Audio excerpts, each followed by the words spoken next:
Excellences, Mesdames et Messieurs, chefs d'État et de délégation, Mesdames et Messieurs, distingués invités, nous nous retrouvons à un moment où le monde est traversé par l'incertitude. Les routes maritimes sont fragilisées, les chaînes de valeur bousculées et la compétition stratégique s'intensifie partout. L'Afrique et le Japon, ainsi que l'océan Indien, ne sont pas en marge de ces bouleversements. Nous en sommes au cœur. La question qui se pose à nous est simple. Voulons-nous subir cette turbulence ou voulons-nous en faire une opportunité pour bâtir un espace de stabilité et de prospérité partagée?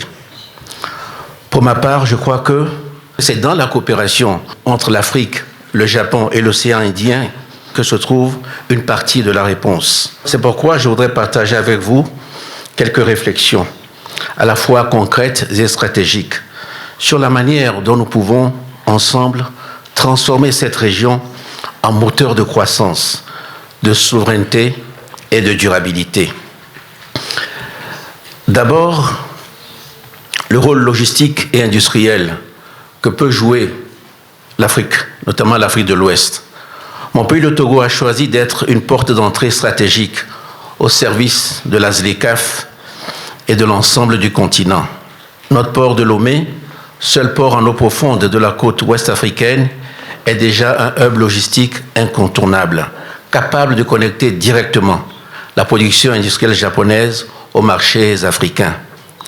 L'installation prochaine de Toyota, que nous espérons vivement, fera de Lomé un centre de distribution vers toute l'Afrique et un symbole fort. Cette installation illustre la confiance dans la stabilité et la compétitivité de nos infrastructures. Pour nous, ce n'est pas seulement un investissement, c'est la confirmation que l'Afrique peut offrir aux investisseurs internationaux des plateformes modernes, fiables et attractives. Ensuite, la deuxième idée est que nous devons aller plus loin que les infrastructures. L'Afrique et le Japon doivent co-créer des chaînes de valeur industrielles. L'Afrique ne peut pas se limiter à exporter ses matières premières, pas plus que le Japon ne peut se limiter à exporter ses produits finis. La véritable prospérité naît dans la production conjointe. Notre ambition n'est pas seulement d'être une plateforme de transit.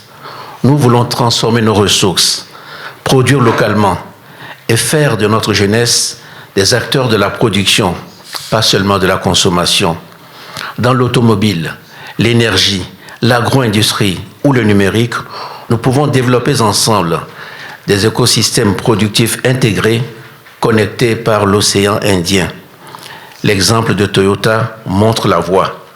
Ce type d'investissement qui combine à la fois transfert de technologie, formation de nos jeunes et création d'emplois locaux doit se multiplier. Ma troisième observation est que l'océan Indien doit être vu comme un espace de connexion stratégique pour nos deux régions. Pour l'Afrique de l'Ouest, l'océan Indien n'est pas un horizon inconnu ou lointain, mais une extension naturelle de nos échanges avec l'Asie et le Japon. Le port de Lomé, par sa situation d'entrée sur les grands corridors transafricains, participe déjà à cette continuité logistique entre l'Atlantique et l'océan Indien. Notre coopération avec le Japon peut transformer cet espace en un vecteur de prospérité partagée. Notre ambition est de devenir un des nombreux piliers africains de l'Indo-Pacifique. Pour cela, notre partenariat ne doit pas se limiter à des projets isolés.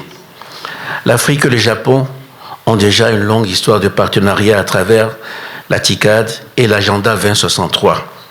Avec le Japon, nous voulons construire un Indo-Pacifique élargi et équilibré qui sécurise les routes maritimes, soutienne la transformation industrielle et renforce la souveraineté économique de notre région. Pour le Japon, l'Afrique n'est pas seulement un marché d'avenir, elle est un partenaire stratégique, capable de contribuer à l'innovation, la stabilité et à la prospérité globale. C'est pourquoi nous devons élever notre coopération à une véritable alliance stratégique fondée sur la confiance et la réciprocité. Enfin, je Je voudrais dire que notre coopération doit protéger les sociétés autant que les marchés. L'océan Indien n'est pas qu'un espace commercial, c'est un espace humain et environnemental. Les infrastructures que nous bâtissons doivent être durables, résilientes et socialement inclusives. Il n'y aura pas de développement durable sans paix, ni de prospérité sans cohésion sociale. Le Japon et l'Afrique ont la responsabilité de faire de l'océan Indien un espace sûr, respectueux de l'environnement et moteur de croissance bleue. Le développement maritime et industriel ne peut plus ignorer la question climatique, la pollution marine ou la résilience des communautés côtières. Ensemble, nous devons développer une économie bleue et verte qui conjugue croissance, inclusion et durabilité. J'ai voulu vous proposer une vision ambitieuse mais réaliste. Faire de la coopération entre l'Afrique, le Japon et l'océan Indien un modèle d'intégration économique, d'innovation et de durabilité. Je vous remercie de votre aimable attention. Merci beaucoup, Président.